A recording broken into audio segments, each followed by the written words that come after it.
And then I said, don't hurt the bunnies. Bunnies are so cute. And everyone just laughed at me. How rude. Well, Terribly right. rude. Bunnies How are dare cute. they?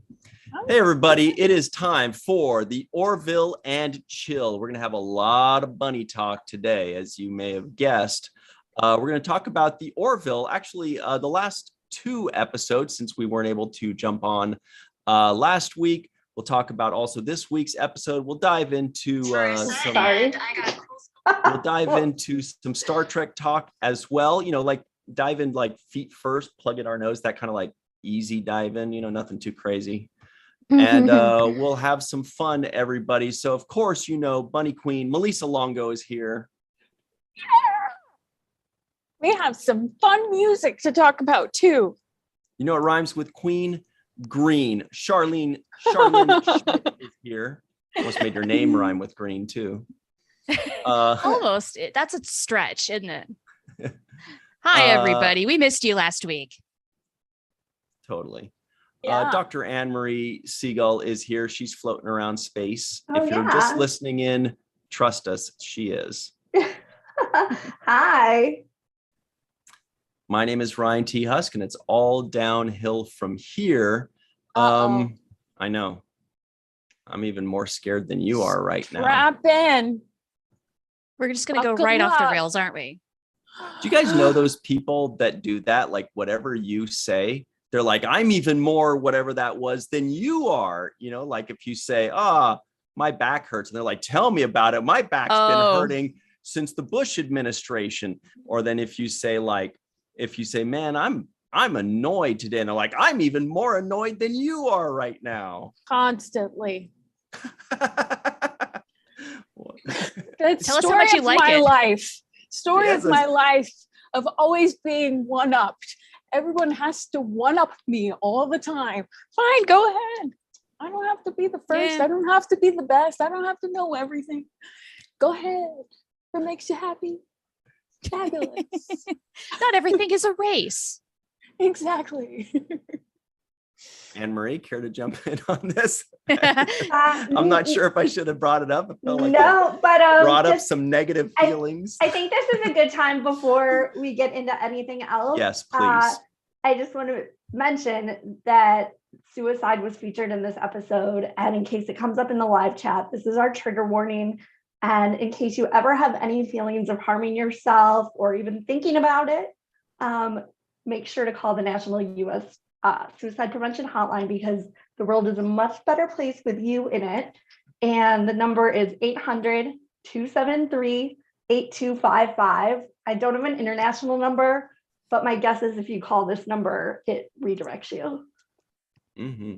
You know what's great about that, just to jump on that as well, is even including suicidal thoughts. There is no suicidal thought or contemplation that is too minor to call this number. Even if you're just having a bad day. I mean, don't talk yourself out of it is what I'm saying. Don't say like, well, I'm not really going to do it. I'm just having flashes in my head about it. Call them. Whatever. It's free. Yeah. Call them. They'll talk to you. They'll let you know if it's not that big of a deal or how you should, address it. But these kind of things are available to us so that we use them. So please use them at all times. I think that's good, right? Well said, both of you. Yes. Great. Okay, so let's say hello to everybody joining us here. Chuck A says, hi, Ryan, Anne-Marie, Funny Queen, Melissa, and Shar. Glenn Iverson is here. David Gregory's here. Fran Iverson as well. Hello. Hi, Glenn and Fran. JR Poole. So many people are here. DQ, of course. Welcome, everybody. Rose M. Kirby out in the UK. Thank you so much for playing along today. We love seeing you join us, Rose, even though you're super far away. We appreciate you taking the time. So everybody knows we have one rule on this show. You got to have a beverage with you. We got a sneak peek of Char's, but could you tell us what it is? Sure. I have got my pomegranate martini tonight. Yeah. I'm digging on that hard lately. Oh. What kind of vodka goes in that? Is it like a palm? No, it's regular vodka. Like right now I'm working through a bottle of Tito's, but actually my favorite vodka is something called Blue Ice. It is potato vodka from Idaho, and it is amazing. You can get it anywhere around SoCal. I don't know about elsewhere. Well, the liquid itself is not, but the bottle is. Yeah, it's good stuff. Treats me I well. love how you're always drinking out of a red cup too. It really makes me feel like the weekend. Yeah, this is my party cup, baby, and this is what we're here to do, right? We're here to party. Perfect. Melissa Longo, what are you sipping on today? I am partying on my refreshing and hydrating water. Woo! What kind of beverage vessel is that? It's called Path, and it comes in a neat little bottle that's aluminum, so it's reusable. So I drank this Path a long time ago and have just been refilling.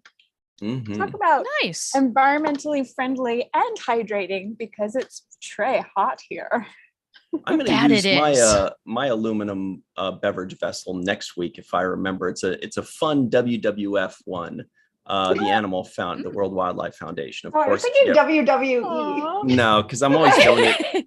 I'm a sucker for animal charities, so like I'm always getting tons of animal charity calendars and stickers and things like that, because I'm always giving them money.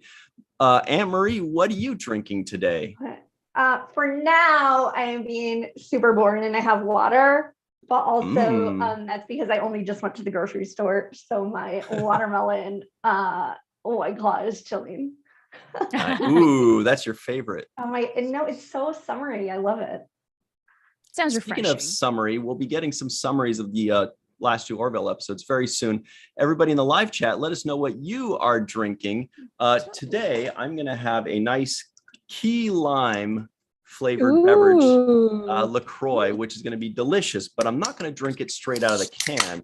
Instead, I'm going to drink it in my Beverly mug. Nice. That new? No way. I've had this. I mean, look at how old it is. It's all dinged up. Chips. Her grays are showing. I was like, did you pick this up thrifting? I haven't seen this. She needs her roots touched up. Yeah. Beverly. There we go. Let's fill up that head, and I'm going to be drinking. You use this every day? I need a straw so I can be like with mint frosting. Yes. Oh my gosh. Yes, you do. Epic. It's delicious. Epic. Hi, kitty. Oh gosh, I'm never gonna get that image out of my mind again. Oh, I know. I squeezed her and noise came out. Oh no. All right, everybody listening in. We will be getting to the Orville very, very soon, but we have one more piece of business. First of all, give this video a like, subscribe, do all that kind of stuff. Leave us a review, 5 stars if you're listening in, share it with your friends. And yes, Melissa Longo, it is time for Eve England's Crisps from Wales. Here are our choices for the week. Do we want Disco's salt and vinegar? Oh, that sounds fun. Disco's salt and vinegar. Everybody listening in, it's like a blue package with like yellow lightning ribbons or something. It looks fun. We have Palm Bear Potato Snacks Original. So these are just like... Are they little bears? Little bears. They're so cute. Aw, so cute. Palm Bears Original. So who knows what flavor that is, but they're potato snacks. Oh, and we've got another one that Melissa's going to love. Disco's Prawn Cocktail. Oh, no. Oh my gosh, it would not be like a British assortment without that. It's a prawn cocktail. It's a Disco's prawn cocktail. So those are our choices. I feel like if you're drinking out of a Beverly cup, she would probably choose prawn cocktail to honor her. No, she wants the bear. No. Oh. Okay, so bear. Everybody in the live chat, for Disco's salt and vinegar, press 1. For Palm Bear Original Potato Snacks, press 2. And for prawn cocktail, press 3. What are you drinking? I just could only see the glass. I could only see the mug, so I wasn't paying attention. Just in case people are trying to do a combination with whatever you're drinking. trying to complement the food and beverage. Mm-hmm. Okay, so while we're getting those in, I think it's time to get started on our show. Votes are coming in so far. It's even. It's even Steven. It Everybody- is. oh, Wow. This is, boy, oh boy, this is this Tight race. heightened Ooh. stakes. We might have to be tiebreakers. I know this is tough. Okay, let's see. This is usually all the other times it's been like clear, the clear winner. All right. So how many ones do we have? 1, 2, 3. How many twos do we have? 1, 2, 3, 4, 5.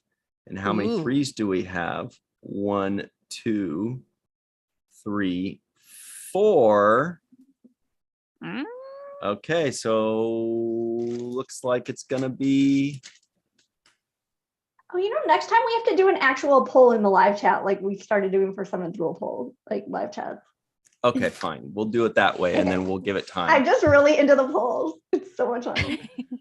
All right. While I'm typing that up, Dr. Anne Marie Siegel, would you like to start us off on last week's episode of the Orville? Of course. And if there are any trigger warnings to hit with that one, because that was a pretty heavy one too. Yes, especially with what's going on in the news right now with the hearings and everything coming out with that. And also there's discussion of abortion, which obviously fell the day before the Roe versus Wade overturning. So yes, there's a lot of very sensitive topics discussed, but also timely. And also, as always, I think Orville did a very sensitive job going over all of that and gave us an amazing episode. So with that, I believe it's called Gently Falling Rain, although I don't have, okay. I was like, let me just make sure, because I just watched like 4 more hours of Orville in a row. Okay, yeah, so basically it's a Krill episode, and I also wanted to say at the top of this discussion that it's in memory of Lisa Baines, who also, yeah, who is that?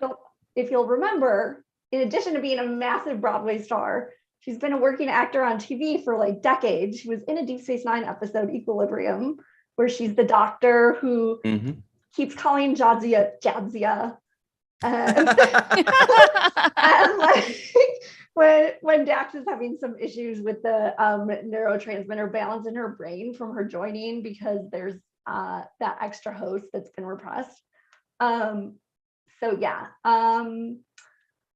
Basically it's and also I should add, we find out that Ed has a daughter by his Krill / human, initially human, old girlfriend. So anyway, sorry, I can't hear you, but also really fast, going back to Lisa Baines, I wanted to add that it's in memory of her. She's in 2 episodes in this season.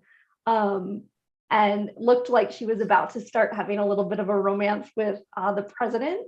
And I was really excited about that. But unfortunately, and very, very tragically, last year around this time, she was hit by a hit and run, actually, like a couple blocks up from me. Oh, wow. And I don't even think it was solved, but it's just so tragic. She was an actor in her prime and just came out of nowhere. So we're lucky to have her in 2 episodes this season. And it's a major, major loss. Yeah, that's too bad. Wow. Wow, that's horrible. I didn't know about that. Absolutely lovely and very missed. So she was in Manhattan. Was she a Broadway actor? Major Broadway celebrity star. So there were tons of like Broadway World and Playbill coverage of her life and celebrating her life.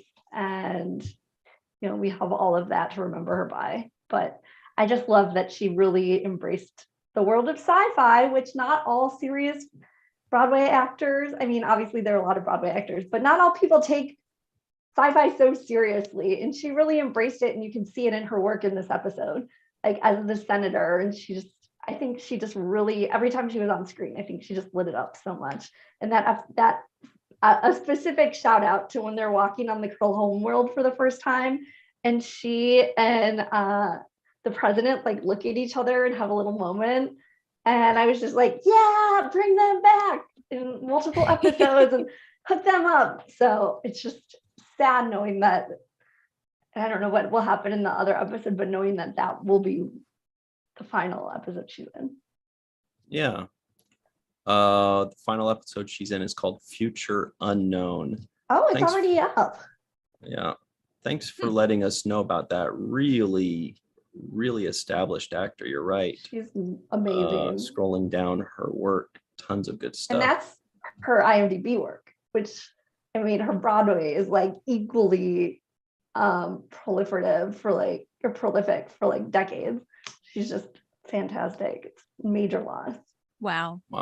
But the other thing we like would be like remiss not to talk about is something that Shar needs to talk about, because it's who one of the other guest stars was last week, who happened to play the president.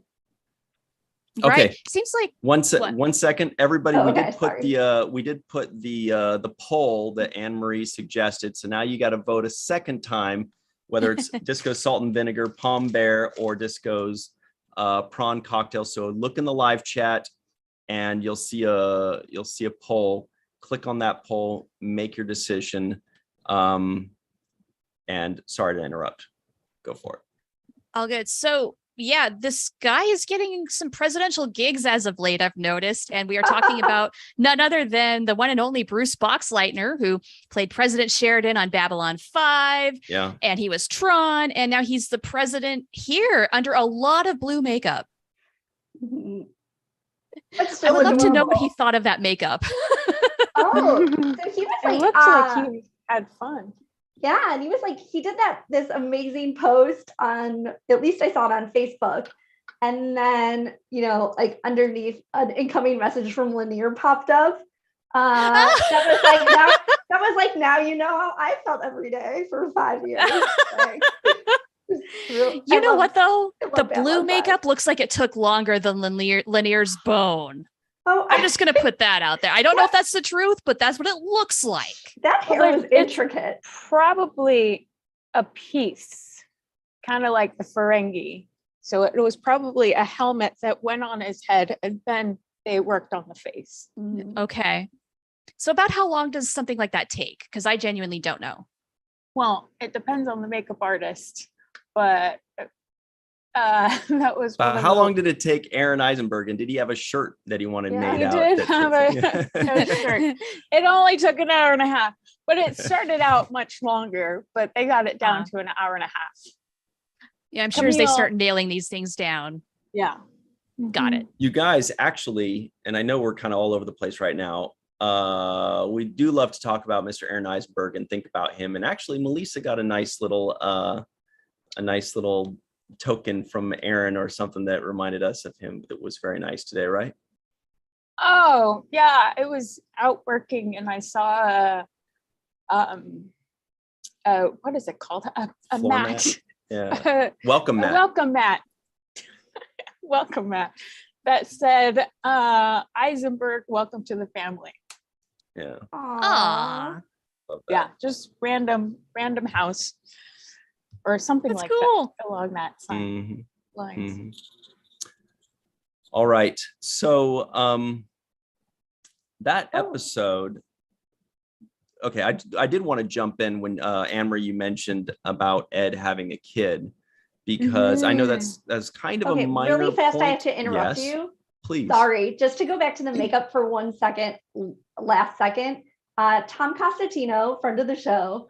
He actually like posts all these behind the scenes, so not with like the president makeup, but another one that was kind of cool was like they put on like a 3D printed green screen mask and then have like green makeup underneath, and apparently like one way they're doing some of these alien makeups are like going back somehow with like CGI. We need to know so much more about this process, but I saw one of the people he tagged for it was Rocky, who was on Seventh Rule before, talking about Discovery makeup.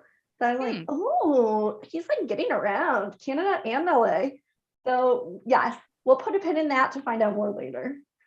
Yeah, that kind of thing has been kind of growing since the not early 2000s at least, where people would wear green screens with the pegs in them so that the animation that follows it would match movement more realistically than it used to. Still by still, frame by frame. But that's pretty awesome that they're doing that with makeup. Those behind the scenes pictures are amazing. But okay, sorry to interrupt you. Now let's talk about obviously one of the major bombs dropped in the most like beautiful scenes ever. Not at all. I feel like I've already interrupted you guys like 4 times so far, but we got so much to cover. Okay, wait. And Ryan, but first all of Ryan all, wants what to chips talk are you about eating? well, that's kind of it right there. Is JR Poole says no beverages. Chuck A says Sumerian sunrise. I'm not sure about that. Tea Earl Grey hot and prune juice. Did Actually, you do just this? water. He Did says. You do the flick? Robert Kaiser is drinking pure, fresh Austrian alpine water. Yum. Faith Howell is finishing off a Dr. Pepper right now. Cool. David Gregory says he's in a post-run sweatiness. Okay. Oh, so cold LaCroix. Also good Great. for you. I thought that's what he was drinking. David Gregory, DQ, and Fran Iverson all say water. And Glenn, share your kosher wine with your mom. JR Poole says a Frenchman's drink. Wayner says water, iced, extra cold. And May Borello has a jalapeno pineapple margarita. What? Ooh, fancy. Now you're talking. He wins. That sounds outstanding. For real. Pineapple. That's putting my martini to shame. Wow. Yeah. We've all tried that at a Mexican restaurant before and it works. Or a jalapeno mango. Oh, yeah, definitely. All right. Oh, so the final answer looks like we are doing Disco's salt and vinegar. This is what I'm sad about, though. When people were typing it in, I thought 2 was winning. But then when we put it on the poll, 2 got last place. All right. So we'll crack open this Disco salt and vinegar. Right. Put these other guys away for another try. I'm never going to vote for the prawn. Eventually we're gonna be down to the last week and there's just gonna be prawn stuff left, so we're gonna go to your place prawn? And we're just gonna shower you with bags of open prawn cocktail all over your head and you will love it. So okay, basically the reason I wanted to talk about Ed's kid is it was kind of a smaller point that in that episode they tackled abortion, they tackled deep fakes and fake news and all kinds of stuff like that, which was great and really poignant. We'll talk about that, I'm sure. But the storyline with the kid, I was actually really impressed with that, because that creates these kind of series problems. It's outside of just this episode, but it's something that can last through the entire series and can take on a lot of different shapes. He can end up with the kid. The kid can end up dying. The kid could end up being, a symbol of unity between the two people.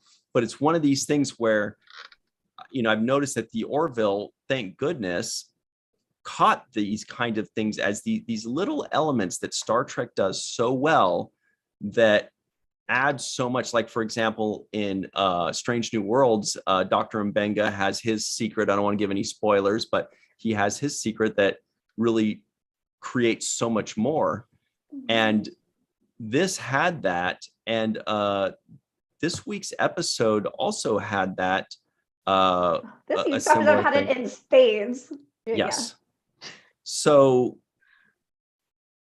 when, I really liked seeing the diplomacy of things and how one person can change the complexion of diplomacy between 2 races.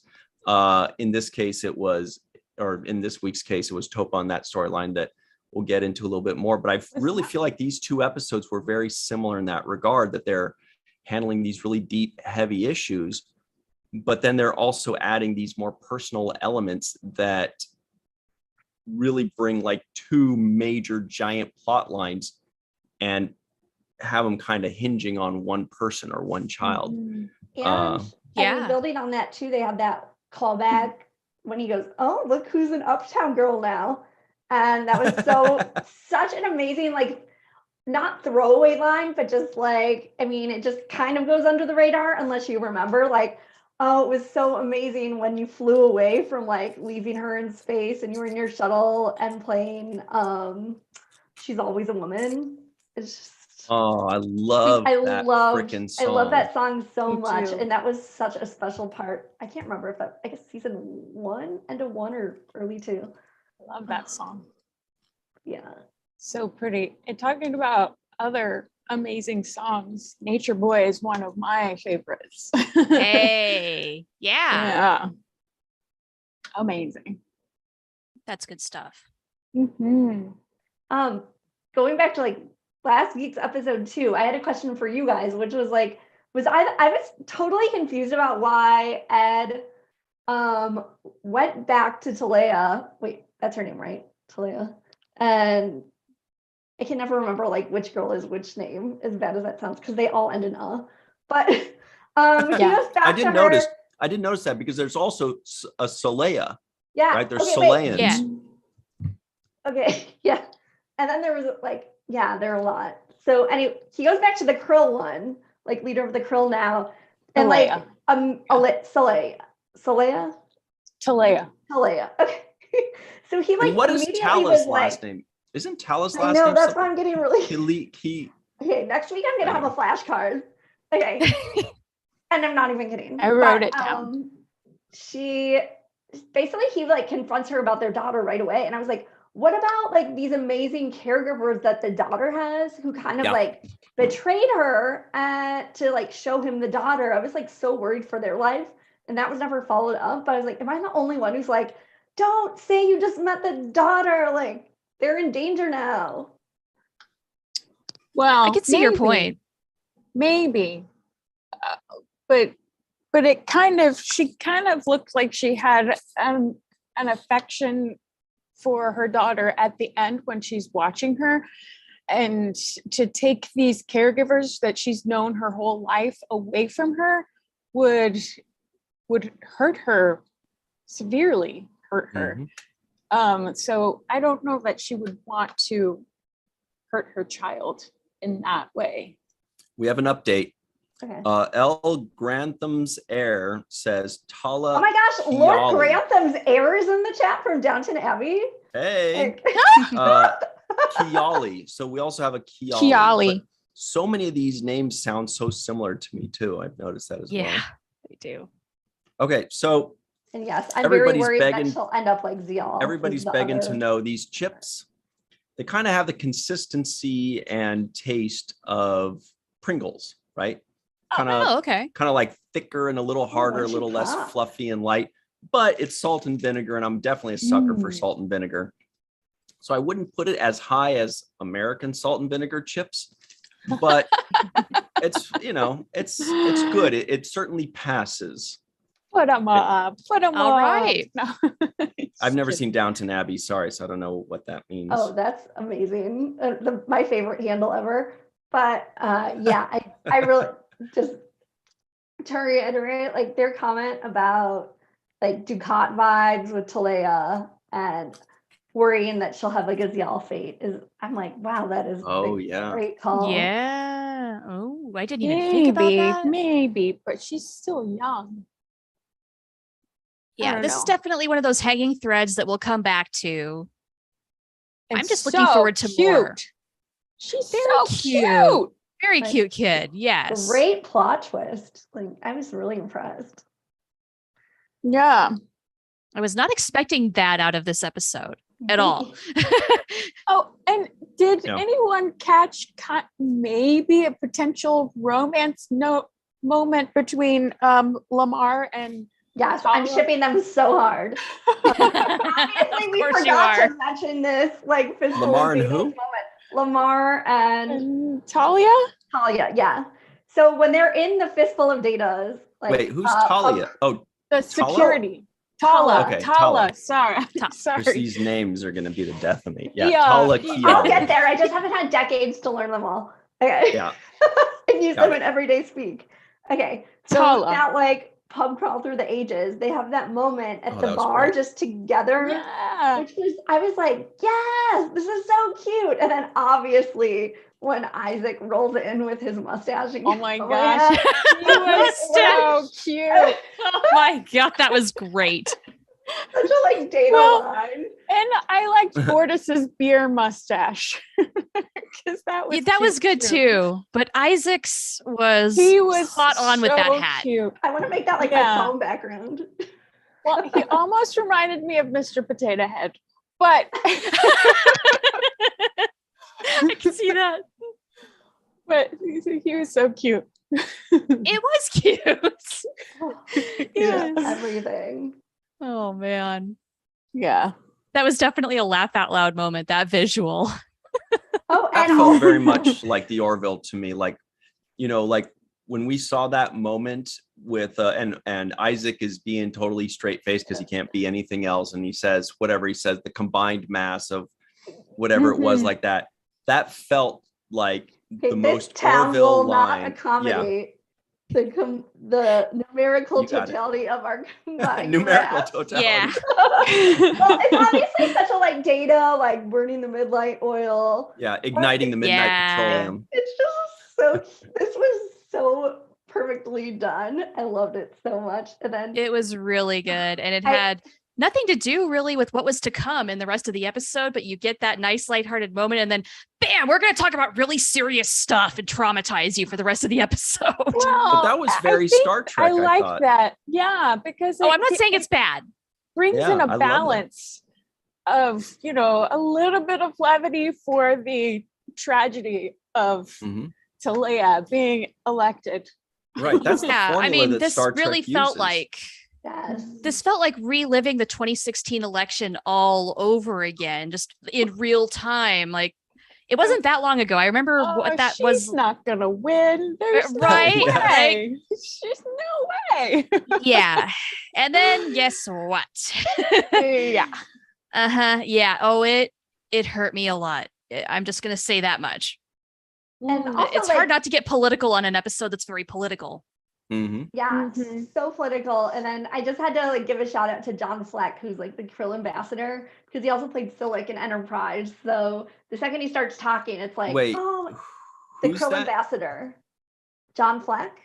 And he played who in Enterprise? Silik. The what are they called? Why am I blanking on their name? The crinkly skin guys. Yeah. Suliban? The yellow face. Yes. Suliban. Yeah, Suliban. Duh. I need to do an Enterprise rewatch. But like that voice is so good in the role. And then the other thing I really needed to bring up, because we went into the Isaac Cowboy mode, was just the beginning of the episode. I watched like 80 times because it's Annie and Daddy. Oh my gosh. Like, oh yeah. Yes. That was adorbs. I just thought it was amazing that like Chilean girl who's like playing Annie. I was just like, this is just so wonderful that it's like new, it's Broadway, and it's like inclusivity of all the alien species. Exactly. Yep. And oh my gosh, that Dan alien as Daddy Warbucks was like the funniest thing in the world to me. Oh my gosh. Dan out, and they're all like singing their hearts out. And and then they're doing theater on the ship to entertain everybody. It's wonderful. Oh and the Krill ambassador is like, that prophetic child was like so disturbing. Yeah, this is really well out of that of Annie, but you know, there's a lot to get out of Annie. I love it. It's a good show. Did they choose the Broadway version or the movie version? But yeah.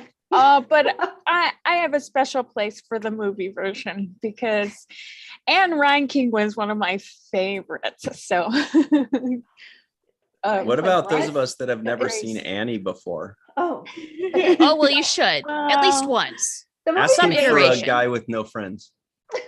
Come on now. There's some really good songs from the like musical version that don't make. Well, we all know the Sun Will Come Out Tomorrow one. What else is there that we might? It's a Hard Knock Life. Oh, that's a fun one. Yeah. You're Never Fully Dressed Without a Smile, Easy Shape. Oh yeah. Yeah, they're all so good. Never fully dressed. Yeah. What about Actually, When I See You last week I had Smile to by go Bad sing about English? I love that song. No. But Yeah. I don't think that one's in there. Good But one. now that you mention it, that would make like a really great, like a hair metal musical. That would be a great song for that. Somebody ought to make it. There's a free idea. Go. Mm-hmm. Right.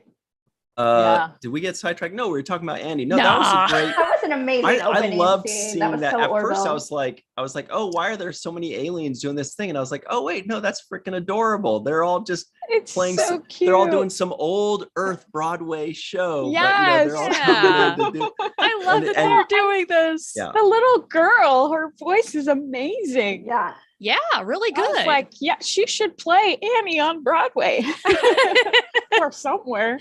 Right? She's talented. She needs to go places. Yeah.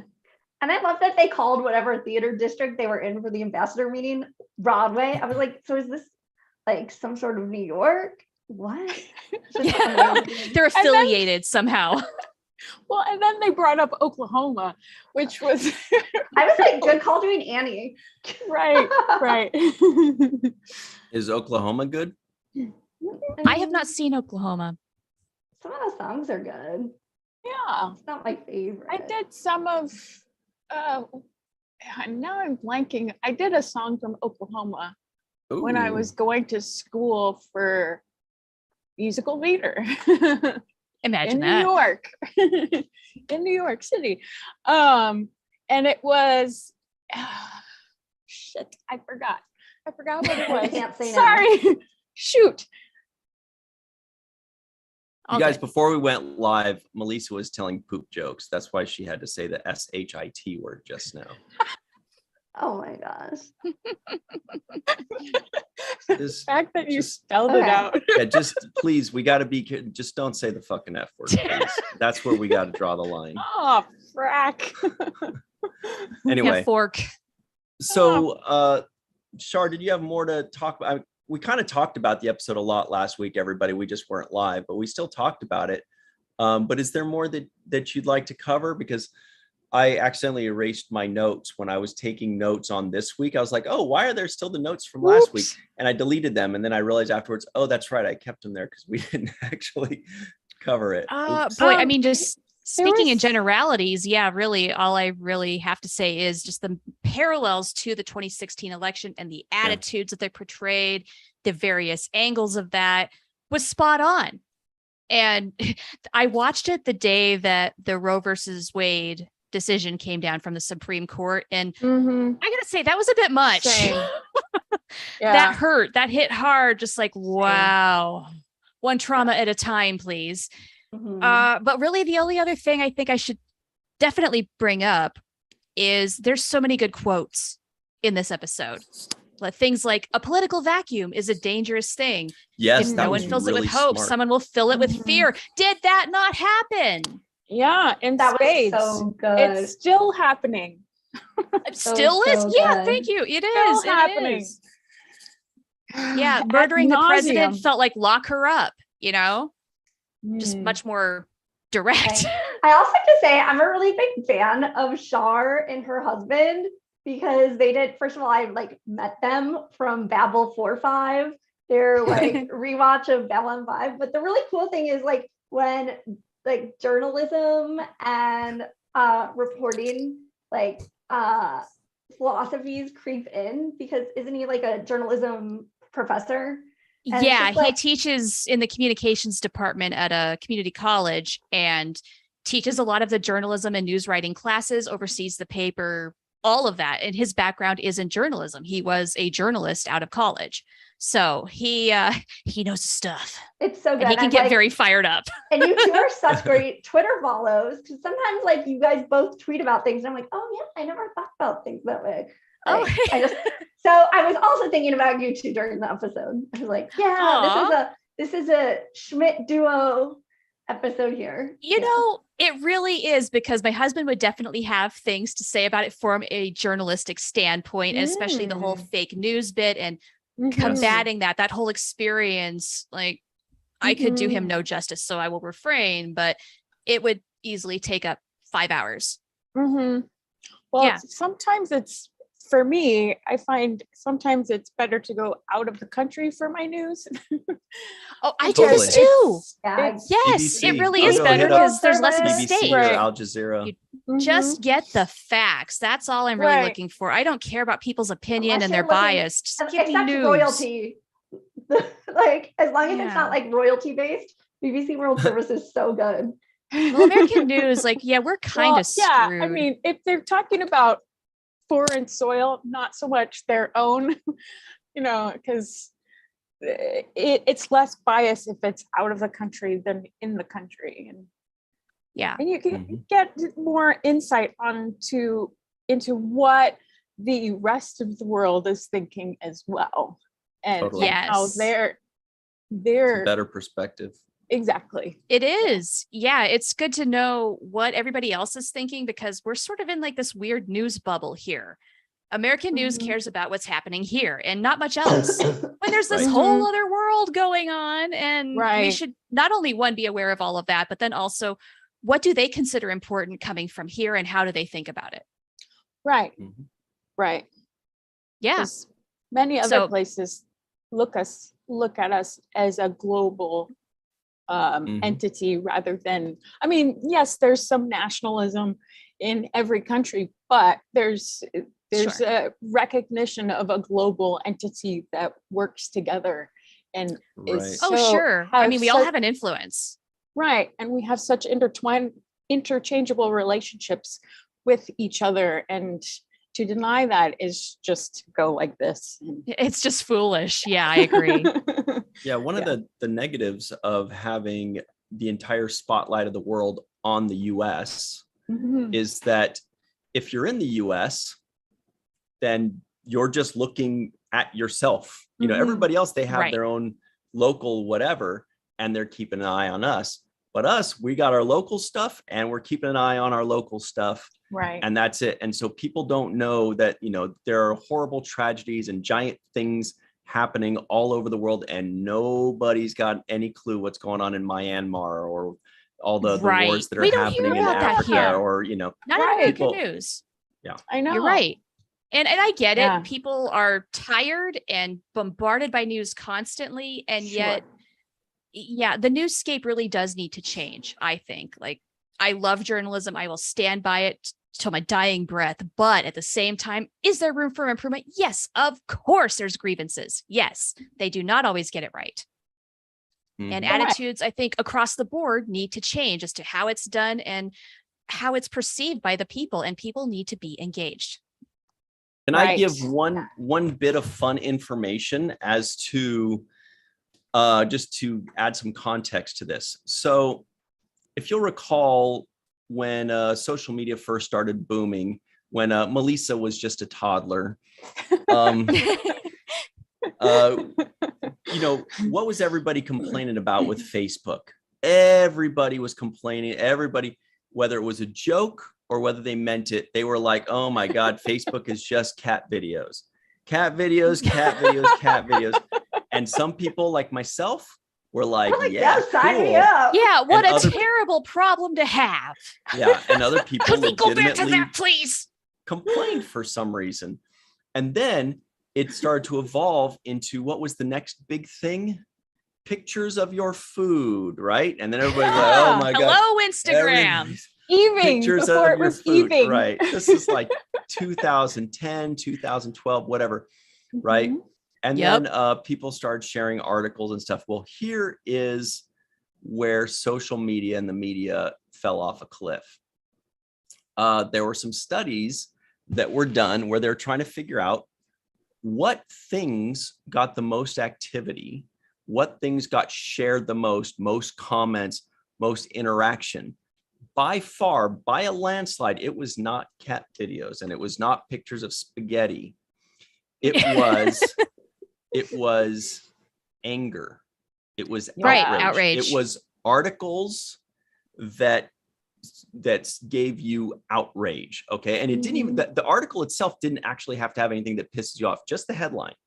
Just the headline needs to say something that makes you go, oh, damn it, I knew it. See, and then they share it. They don't read it right. So then that became, and so they all the media outlets found this out. Social media figured this out. So what do? They go, well, now it's survival of the fittest. So whoever creates the most rage bait thrives, and anybody that wants to give just plain news gets buried under the tsunami. So everybody had to create rage bait just to survive in this market. This market created rage bait as a necessity. And so then the social media conglomerates were like, well, let's do something where we try to combat this, where now like Twitter, if you're going to share an article before reading it, it says, don't you want to read this article? They're trying to fight, they're trying to help it. But there's only so much they could do. But anyway, that's kind of a long-winded way of saying that I don't necessarily see a solution to this, because that is the business model. People share things that make you angry, even if it's not true, even if the headline has nothing to do with the article, they share it. So the only way this can actually be changed is if the majority of people actually make a concerted effort to not encourage this, because it's supply and demand. They're just reacting to what we have created. So yes, people need to be better news consumers. You can't just read the headline and think you understand a situation and then, you're outraged, share it with your friends when you have no idea what the rest of the article says. No, is there a way we can stop this? Because this is a horrible, horrible model for one. And then also just, I hate to say it, but critical thinking has completely gone out the window in our society. People are not actually thinking about what they're doing, what they're saying. And I get it. It's hard. I don't do it all the time either, but dang it, I try. And you know what? Everybody else needs to try too. And we need to vet these sources. Just how realistic is this? Is this BS? Is this somebody's blog, or is it a legit news organization that actually had a reporter who was paid to vet facts? There's a difference, guys. Yeah. Okay, I'm going to stop now. I'm getting on the soapbox. Right. The reason I brought... Oh, go ahead. Oh, well, and then, I mean, you can't solely get your information from Twitter. I mean, it's helpful to, raise awareness about certain things, but I've taken to Googling everything, you kind of have making sure that, what's being shared is as accurate as I could possibly share it. But you do have to vet the sources, and most people don't take the time to do that. They just read it, get angry, and share. And to be fair, a lot of people don't have time to do all of that. Right. I get that. I don't spend a lot of time on Twitter because I don't have time to vet like everything. I remember and just yesterday there was an article, a post that said that some guy got traded to the Warriors. Ended up not being true. And it was kind of upsetting because I'm like, how dare you post in a Golden State Warriors basketball Facebook group? Was it KD an item that or something? No. That wasn't true.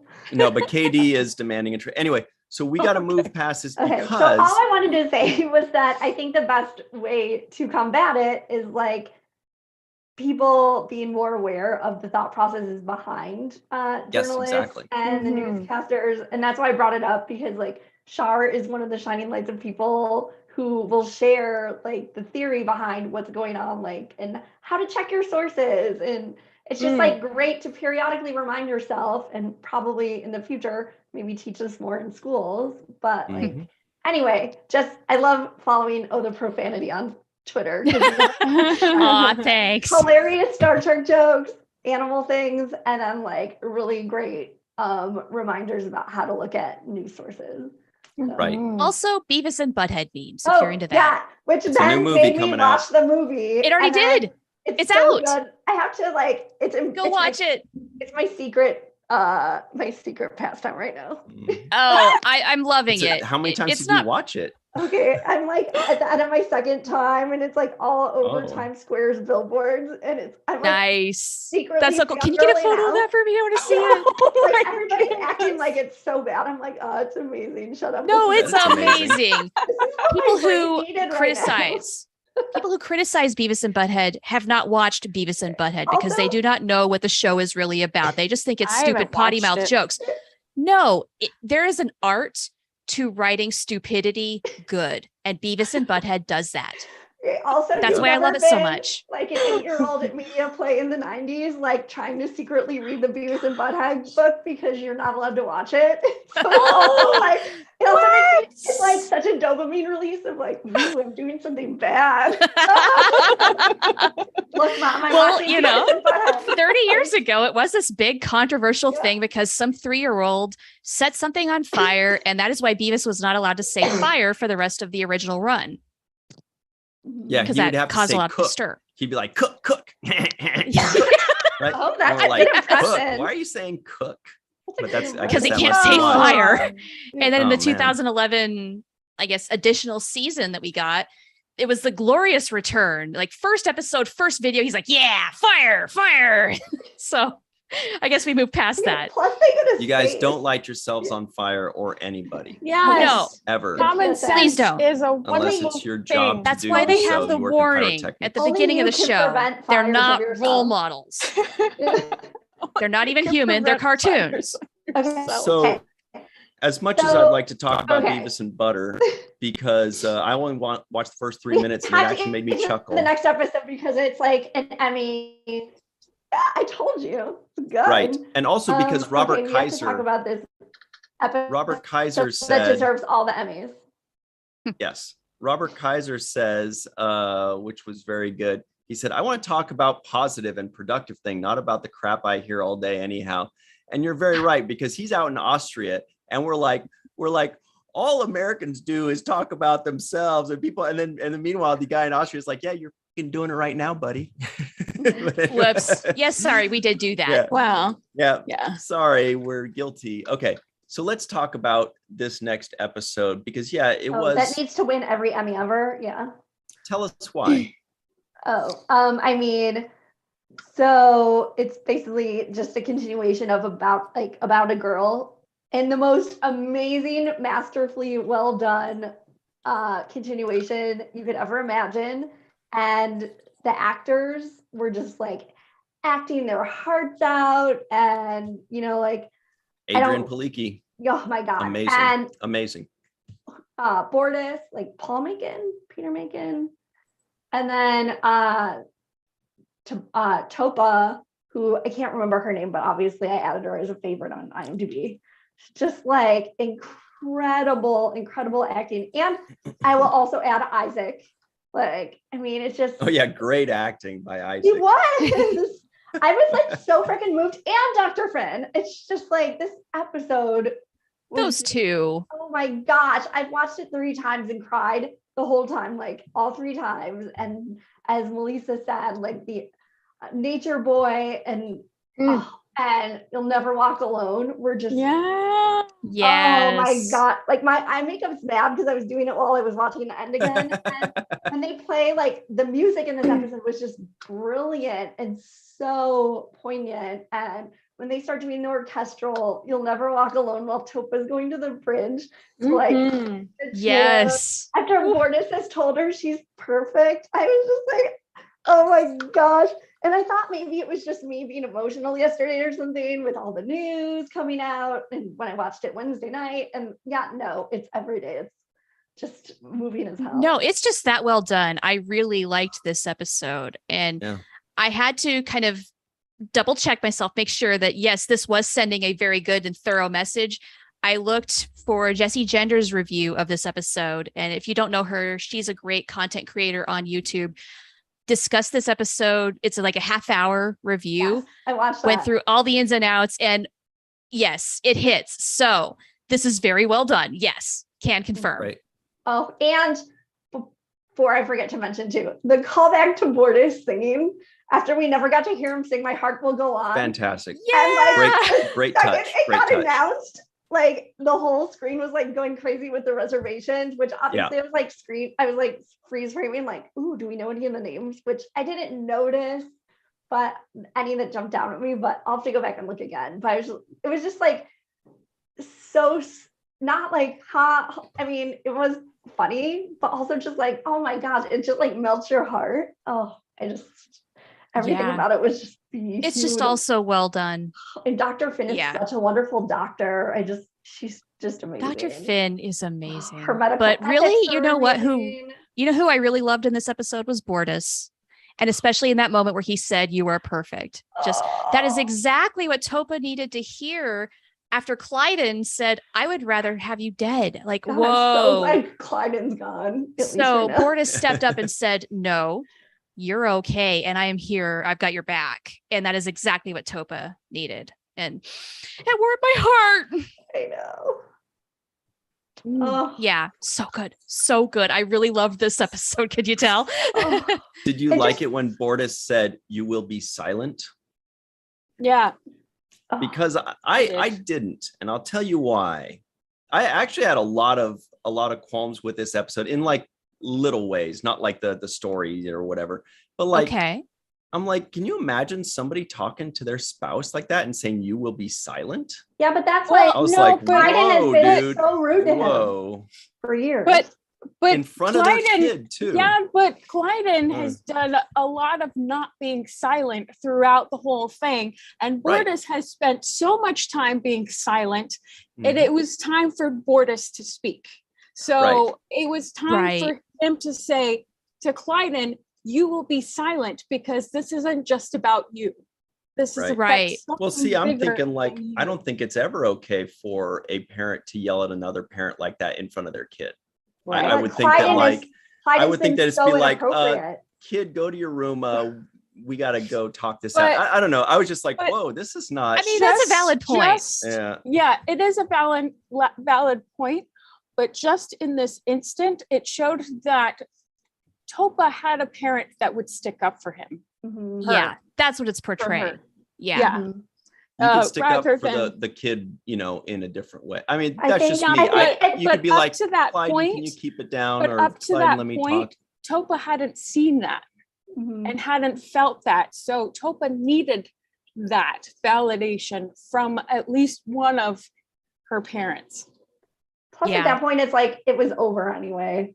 Clyden and Bortus were over, and Bortus just needed to finally be like that's a loving true parent and like lay down the law, because it's basically been abuse what was happening to Topa for years. But I agree. But in most cases, it's not good to belittle another parent in front of a child. Yes. Sure. Totally Context is very important here. I agree. Yeah. And oh my gosh, really fast, when Isaac went to tell Commander Grayson like what was going on with, not that this is funny at all, or it was just so moving that Isaac like realized that you could put this on like he flagged it as Topa said something to me and I need to like boost this up to the chain of command and tell somebody about it, that they're thinking of self-harm. Like that part I just thought was so brilliant. Like, what if our culture really normalized like anytime you hear anything, you tell somebody else so that things can be done about it. Wouldn't that be amazing? But the part obviously that was even more endearing about Isaac when he started the scene was telling Kelly that he would send a ship-wide memo so they don't think he's like going to her apartment for sex. Oh my God, that was hilarious. We have no relationship. She's like, I don't think that's necessary. That's not necessary. Yeah. It's just they do that in such a cute, sweet way. Oh, I love it. It was cute. Now, what did you all think about Kelly's actions in this episode? Did she do the right thing in the right way? Because I can see arguments either way. And like ultimately, yeah, it turned out the way it needed to, but there are going to be folks who say, well, maybe she overstepped. I think what she herself said she overstepped, actually. Yeah. Well, actually, that's true. So I don't think she did, because she didn't share the password. And then the one thing I thought that I would have done if I was her was when she went to Clyden and Bortus's like quarters and was talking to them, she needed to tell them that Topa had like literally talked about harming himself at that point, like herself. Yeah. And that was information that Bortus for sure needed to know. Yeah. Yeah. Yeah. That was the problem of the plot for me, at least. Yeah. This wasn't stated in the episode, but in a lot of professions, when somebody expresses that maybe they have suicidal ideation, they're contemplating suicide or even having suicidal thoughts, you have to be a mandated reporter. Yeah, exactly. And do something about that. And I kind of felt like that was her role in that sense. And like, yeah, you know, exactly. what's difficult about that though is that sometimes if you're betraying the person that's having those suicidal thoughts, then they will pull away from you, and you might have been that last person that they actually confide in. So that was a really difficult moment for Kelly. I think she nailed it. I'm glad they did that too. That part very well. Like when she told Dr. Finn, and Dr. Finn's like, let me talk to him at the time. Or no, I think Dr. Finn said her. I don't remember. We'll say her.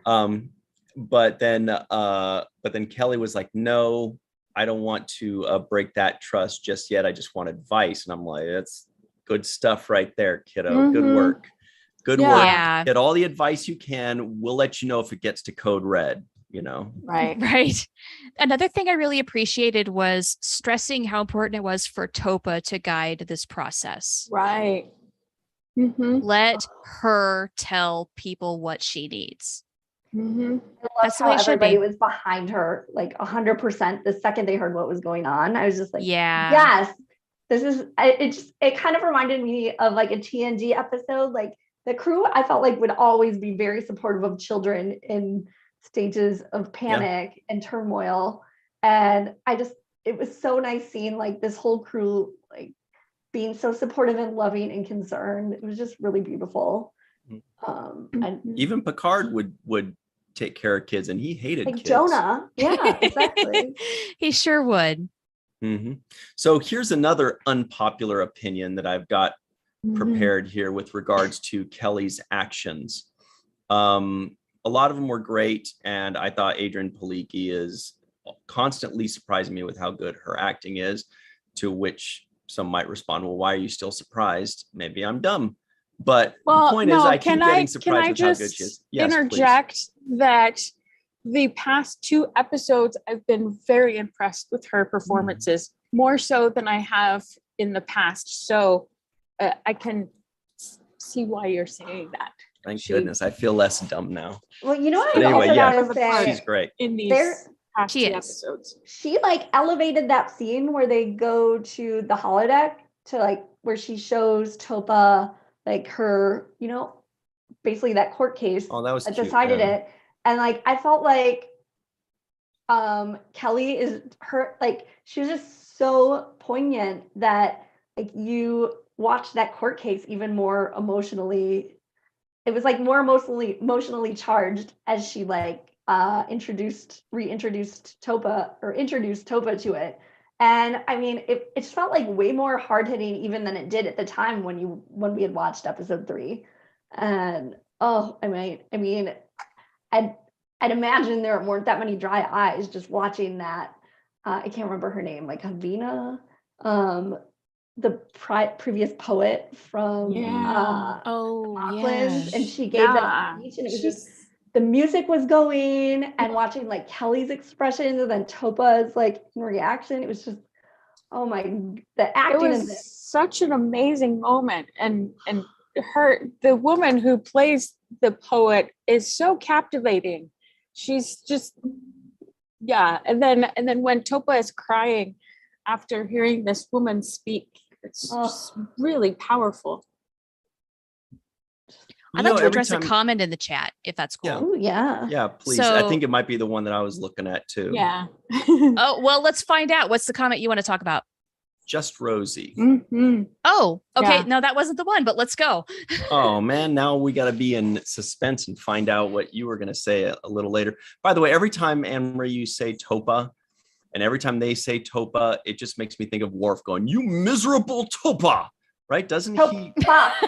Topa. You know, I didn't think about it then, but now. No, but Topa is one as well. I think it ends in like a CH too. Topa. I think. Why, maybe you miserable Topa. Anyway, whatever. So just Rosie, the comment was, I've talked to a friend down from suicide before. What they need to hear is, yes, I would miss you. And here's why. That's a great comment. Mhm. That's something that, people that have suicidal thoughts or people that are even fully suicidal, it seems to be kind of a common theme with a lot of them, at least in my experience with the ones with whom I've spoken, is they all, or several of them seem to believe that they would not be missed, or they say, oh, you guys would be sad for a while, but you'd get over it. Or you would, you wouldn't care. Nobody would notice. Any kind of thing. They strongly dismiss just how catastrophic this would be for the lives of the people around them. And so, yeah, it is, I would think very important to be extremely clear when telling them, because, there's a lot going on in people's heads. And sometimes people are convincing themselves, oh, they wouldn't miss me, or oh, you'd be sad at first, but you'd get over it after a week, and they somehow either convince themselves or have become convinced that it would not be an utter decimation of the lives around them, but it truly and clearly would. And so it's very important to make that abundantly clear. So thanks for bringing that up, Just We also what do you got for it? And if you can, sorry, go ahead, Anne-Marie. Go ahead, bring it. Like, this is about. Go ahead, Katie. Comments. Oh, she's not here. Yeah. I was going to add to that. Even if you're not a professional, yes, you can help in that way as a friend. If you want to help a person who has suicidal thoughts get professional help, yes, that's a very good idea, because no, you do not know everything, but you can help in your own way. So that leads into Mai in the live chat from Tokyo. Hi, Mai. We love you. Hey, Mai's here. Really? Where's Mai? There you are. Yes. What's up, Mai? Welcome. She made some amazing points that I completely 1000% agree with. That I think Kelly should have immediately been more open with, especially Dr. Finn, what was going on, because as well intentioned as you can be, you aren't a healthcare, mental health care professional. So definitely, especially that ready room scene where she just lightly asks Ed and Dr. Finn. I know she's trying to preserve that trust, but Dr. Finn needed to know from the jump what was going on, because something could have happened if Kelly hadn't heard from Isaac, a robot happening to flag something. Toba could easily have done something to hurt herself, and I mean that's because Dr. Finn wasn't looped in immediately. So I love that point. Also, great point, all of this being wrapped up in a bow in one episode. What helped me a little bit with that is that it was alluded to by Topa that this had been going on for years, and she couldn't pinpoint what was going on. So, I mean, especially with her being an alien species, maybe that I could work out in my mind, and then in the episode really pinpoint what she's feeling. But yeah, obviously, I'm hoping that because it's the Orville, in future episodes you'll see it's not all wrapped up in things aren't totally oh, well, that's done, I'm totally happy now, and Bordicicities, and everybody feels like they've done enough. We need to see the community rallying around Topa, and making sure all she's comfortable and show continued support. That's important. And I don't think, and I could be way off, and I apologize if I am, but I don't think people nowadays or currently have the same kind of support that Topa did in figuring out what she needed for herself. Yeah, she got to figure it out a lot more quickly than other folks have. And continued support, and not just during Pride Month. Right. Yeah. Right. And I hope really good reminder of that. Yeah. And I hope this continues. I hope this is not a wrapped up thread. I mean, they brought back a storyline that really started in season 1. We're doing it again. And I really want to see more for sure. Yeah, this is not over. I'm glad that they've made this a continuing issue. Can we just point out one thing as well? Speaking of season 1, episode 3, There really only is one villain in this whole thing, and that was the Mocklin doctor that performed the surgery in the first place. Oh, wait, except and that was our Clyden said pal doctor. Rico E. Anderson Okay, that we are mad at forever because he played the role of the doctor that did that in the first place. How dare you, Rico? Except Clyden said Mocklin doctors, plural, so he wasn't even the only one. Don't try to take away the blame. They'll still steal your wheat thins no matter what.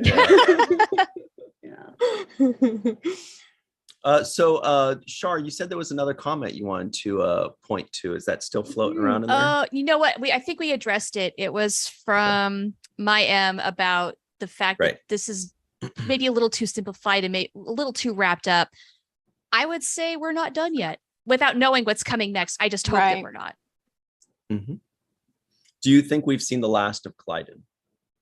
No, not at all. He'll be back. Oh, you think he'll rear his ugly head again? Of course he will.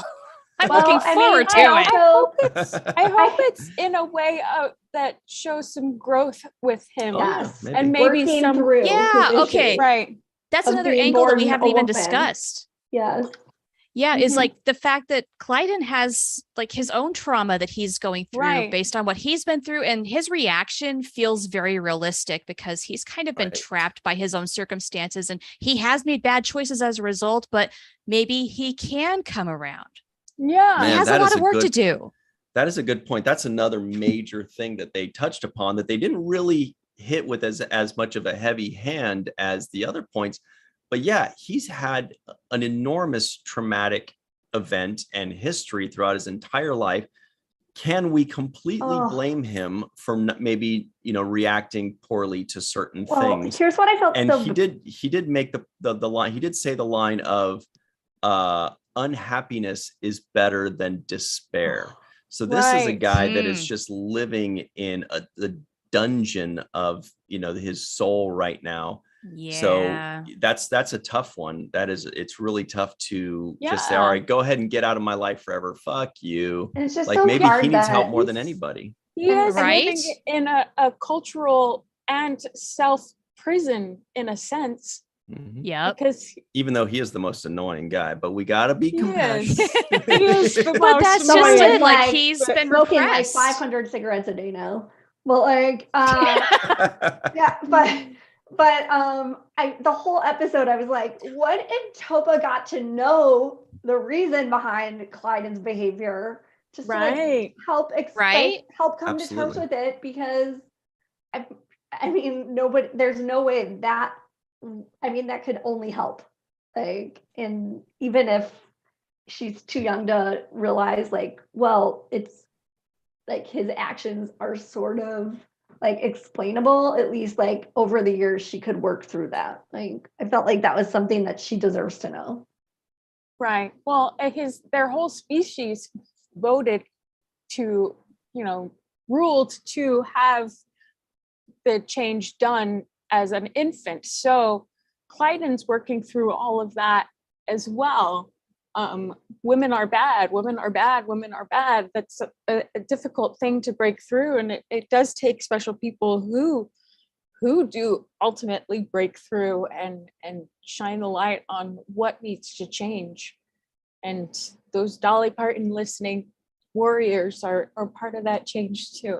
Also, I started shipping Bordis and Kelly a little bit when they were like, all right, watch your mouth. I felt like it was a little bit of like, yeah, but it felt a little bit like when Troy was helping with Alexander. I'm not saying that I love Troy and Worf. Okay. But like you could see. No, you're the biggest Troy and Worf shipper. I love we know Troy this to be true. But you could see why they were like getting closer and like having more of a bond in a way that you couldn't see with Chakotay and Seven, I might add. But like yeah, well, that just didn't happen. I just could kind of see this like maybe at least blooming into a beautiful friendship.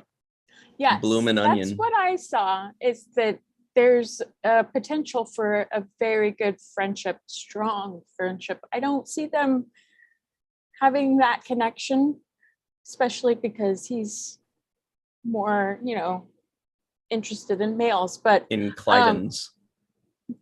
More inclined to to the but male. You never know because But Biden was you a never woman. know. Yeah, but Kelly still, I think, is in love with Ed. Mhm. So Who wouldn't They be? have What a some catch. really sweet moments. yeah. Let's I give a don't shout know. out very I think quickly to Brent Harris in the live Yes. chat. He says, I'm Hi. a big Star Trek fan and have enjoyed Orville so far. Welcome to the show. Yeah. Brent You're in the Harris, right thanks place. for joining in. I'm What were you saying, Melissa?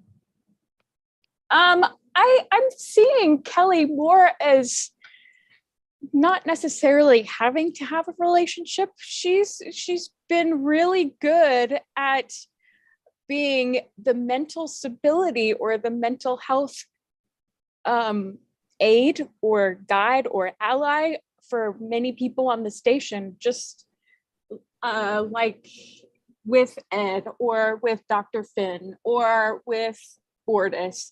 She's She's able the to- rock of the show. yeah. She Yeah, really is, she though. is. She's really gotten her Okay. crap together. Mhm. Like, I'm waiting for Ed to be like, they're like, what do we do? What do we do? And Ed's like, and he looks over at Kelly and she's like, yeah, do the thing. Okay, we're going to do the thing. I could totally I've see that decided we're happening, gonna do too. the thing. And she was kind of explaining that to Topa when she was showing her around the ship. And she's like, well, to be in this role, this position, you have to talk to everyone. You have to be able to relate to everyone, even though we have our differences, including that one guy who had no clothes on. That was great, dude. And I had the exact same reaction Kelly did, by the way. Like, he's like, oh, we have a problem. And she's like, what's the problem? And he points. And right when I see the naked bung, I was like, oh. And then she goes, oh. And I was like, see, you get it, Kelly. You know. I'm just gonna say like one additional thing. Like obviously Kelly's different because she has been married before, but I also like the idea that maybe in her future there is something, because the one thing I didn't like about Janeway is that you don't see how a successful, like amazing woman can then have a relationship. They kind of say it's one or the other. And I would like at some point, like you could maybe explore that on a way in Orville that you definitely couldn't in Yeah, agreed. You Voyager. couldn't really, you had to pick one in the 90s, and I'm glad that that's changed. And obviously before she we like had that finish- relationship on Kelly like was dating that guy on the show too, the teacher, but Derulio, just- Right. too. it's nice that they go there. Remember And Derulio? The guy's like, Okay, yeah, he doesn't count. Rob Blow. Yeah, Good old he- Rob doesn't Blow. count. Rob Lowe. But Rob Blow. I'll I never will think of him the add- same. I will say that Jadzia was able to do both and Kira was able to do both successfully. This is true. That was the beauty of DS9. But Mhm. Janeway was in that weird position of being all alone in the Delta Quadrant, having to lead a crew home. She chose, in a sense, her loneliness. Yeah. But at the same time, there were a bunch of behind the scenes things that justified that Yeah. decision and led it to that particular thing. Like, I think about how Captain Burnham is able to balance a relationship love and that. command in Discovery. Janeway paved the way for that. Mhm.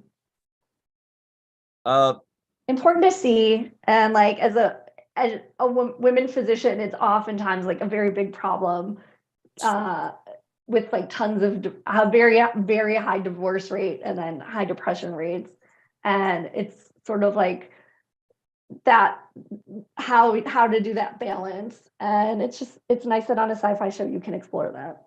Mhm. Yeah, it needs to be explored. Sure. David Gregory says, stepped away, what I missed. Basically, Shar talked about Janeway. What else is new? But That wasn't all. that was like a My 5 fault. seconds. No, that was nothing. But I did want to, before we pull away from the naked dude, you guys, we can't just mention him and not really Okay, get We're into talking it. about No, this no. in depth, do we? We have more to discuss with Naked Guy. I had a little bit of a nitpick, okay? Mhm. I wanted to see what the Um, waistband of the pants look like for the uniform, because usually Well, we see like the shirt And over. I'm wondering if your nitpick is the same as my nitpick, but you go Let's first. hear, no, let's hear it. I love this game. This is my favorite game. Well, I was thinking, well, he has to put pants on, but Yaphet didn't have a uniform on. I was waiting for them to say Yaphet too. Yeah. Interesting. That was not my nitpick, but that is a Oh. solid one. That is a good counter argument. Now, for me, what I was saying is she comes up and luckily she had like her hand in front of his crotch, like right when he turned around, and it was a very good camera work there, as we expected. But then she's like, okay, she called him lieutenant, and he's like, oh, I'm ensign. And she's like, oh, sorry, I couldn't tell because you didn't have the shoulders and you didn't have like the ranks and stuff like that. So if she says, let's compromise, why'd she tell him to put on pants? I would say, let's compromise, put on a shirt, since that's where the important official stuff is. That's where your badge is. That's where your rank and yeah, but it's a hygiene your pants thing. are just hiding your junk. So then wear the shirt long or something. But I was like, you guys, you're not solving anything. You're just don't want to look at his nar. Well, that's it. Maybe it's his spots that need to breathe rather than his spots. Yeah, because this is probably spots. Maybe this is a more in-depth discussion that they just didn't have time for. Well, I hope they cover it in the next episode. I hope, because I'd rather see him Donald ducking with actual, rank and everything official than him wearing pants and you still don't know if he's an ensign or a lieutenant. You haven't solved anything. That is a good point given her argument.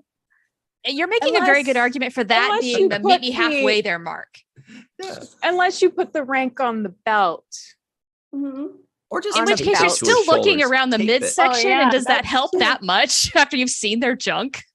Use a piece of Yaphet to stick the insignia, the rank on his shoulder. There you go. And we're still really imposing our own cultural biases onto his anatomy because that's exactly because not all aliens keep their genitals in the same place.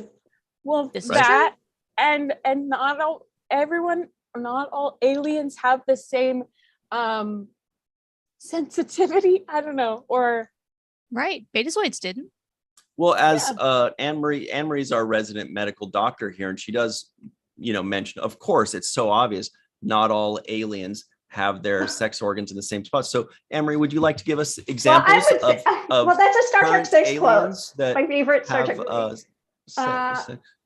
Well, whatever that alien was had it in on his knee. But yeah, it's more, I think, a hygiene thing too. But and what about the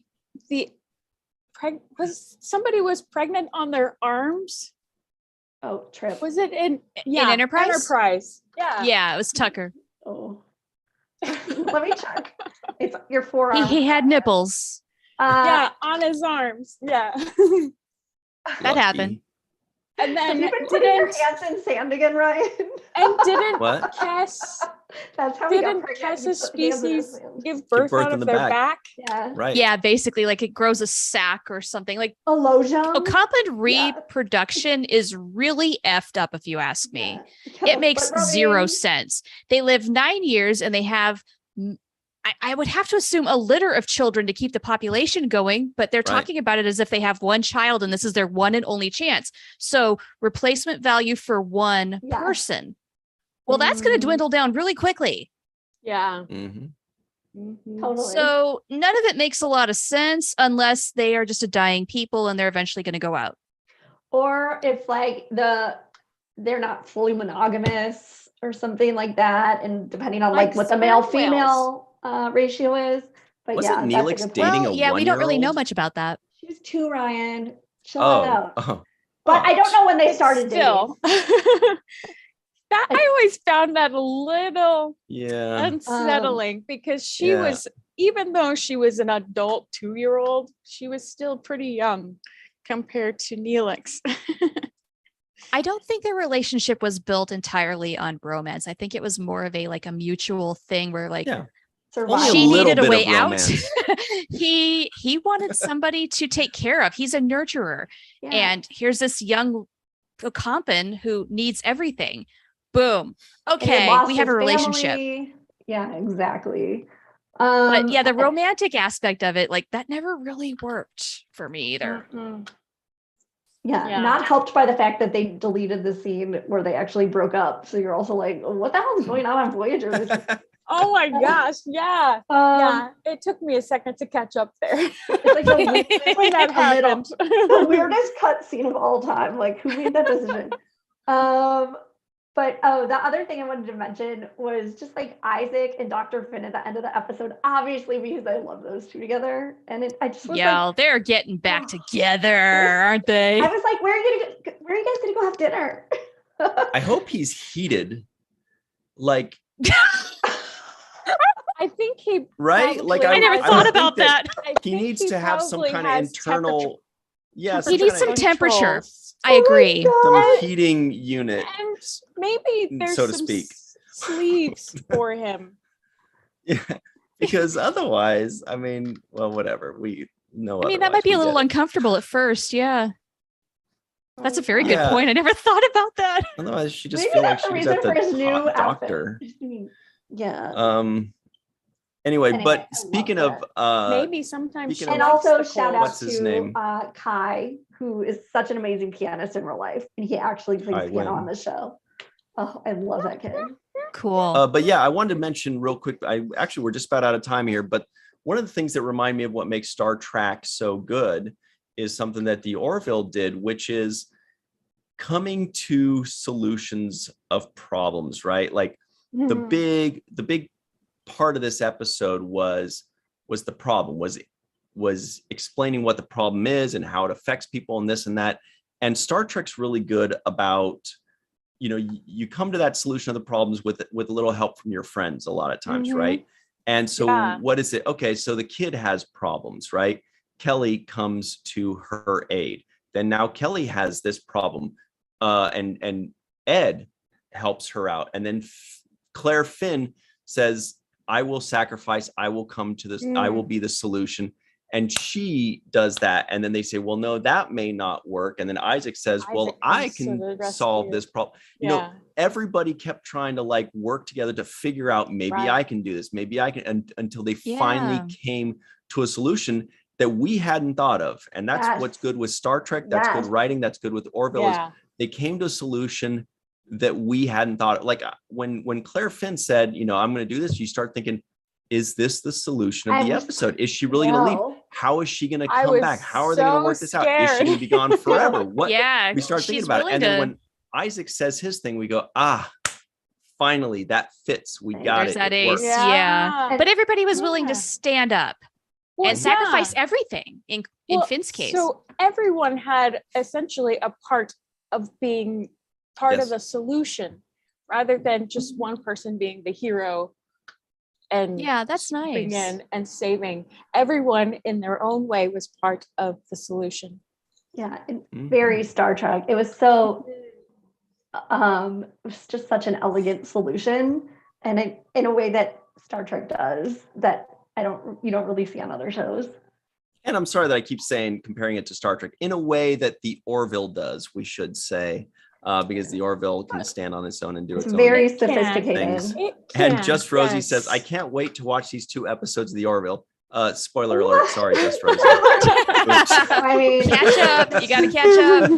Whoops. This episode just blew me away. And a lot of times will start my people, if I can finally get them to watch sci-fi, this is a really great starter one for your friends. And I got so many messages that were like, mind blown, this was wonderful. And I'm like, see, now you get it. And like, especially if they love musicals, because oh my God, I can't even get over. I'll never listen to You'll Never Walk Alone the Same Again. That was a great moment. And even though she rejected the pie, I definitely understood the chocolate cake. Which I was like, man, I was like Deanna trying so hard. Dig into that chocolate cake. Don't just nibble, but maybe that's an Auckland thing. Anyway. I wanted chocolate cake so badly after this. Ryan. Well, we gotta run, everybody. We're out of time. Chuck A says the heat is on. I think he was referencing Isaac. Okay. We do have to run. Everybody, thanks so much for joining us. Melissa Longo, can you tell everybody where they can look you up and follow you and keep up to date on all your goodies? I didn't touch the chocolate cake thing, and you're laughing at this.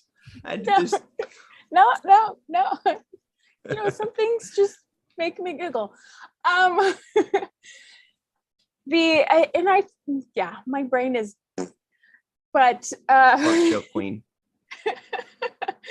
the social media, Melissa Longo, YouTube, Melissa Longo, and here and Seventh Rule sometimes, and Often. listen to the Seventh Rule. By the way, released audio podcasts pretty much everywhere. So. Putting that in the live chat right now, everybody. You can find the Seventh Rule audio goodies in any of your favorite audio platforms, audio podcast platforms, at this link that we're putting in there right now. Thanks for that. 5-star review it, Melissa. and you may get read on the show. Yeah, if that's right, you will be read on the show, maybe. Nice. Shar, where would you like to be found? The best place you can find me is on Twitter. My handle is the profanity, and that's where I'm up to all of my shenanigans. I love that word. She wears green and she says shenanigans. We know what that means. Woohoo! Shenanigans. Dr. Anne-Marie Siegel, does it have a 1 in your Twitter handle? Yes, at Anne-Marie Siegel 1. And also, I hope everybody has a wonderful holiday weekend. And it's so wonderful to see our friends from all over the world tonight, especially Maya in Tokyo. That's just amazing. That's so awesome. This is pre-recorded, so they're not going to hear this. and Rose Kirby is here, and Robert Kaiser, and we love our Euro fans and people nice from around the world like Maya. All of our global community is awesome. It's pretty cool. Everybody, you can find me right here, or the Seventh Rule, or Falling Tower on any social media, or YouTube. Check those out. There's so much cool stuff coming up with the Seventh Rule and Virtual TrekCon. Boy, this thing's about to get crazy. And now everybody's like, why don't you just get crazy now? Well, it's a holiday, whatever. Because I have a lot of TV it's to Friday. Watch. Relax. Yeah, we've been watching a lot of TV lately. I still have to watch this Strange New Worlds. It's pretty good. That is amazing. But Stranger Things finale. Oh, yeah. That too. Yeah. All right. I guess that's about it, everybody. Thank you all for joining where us. can we find you? Falling Tower, Seventh Rule, and Virtual TrekCon. Thanks, David Gregory. Thanks, Fran Iverson, for saying this was loads of fun. Hey, War Dog Heim, David Gregory, Robert Kaiser, Galenda, welcome, much love, y'all. She says, Glenn Iverson, thanks for playing with us. It's kind of early where you are. I don't know. Just morning. Rosie, Brent Harris, welcome. Thanks, everybody. We will catch you next time. And we still don't have a closing thing. Drink up. I don't know. Latch gum. I don't know what they say. You haven't yet. Get going. Get going. Kapla. You'll never walk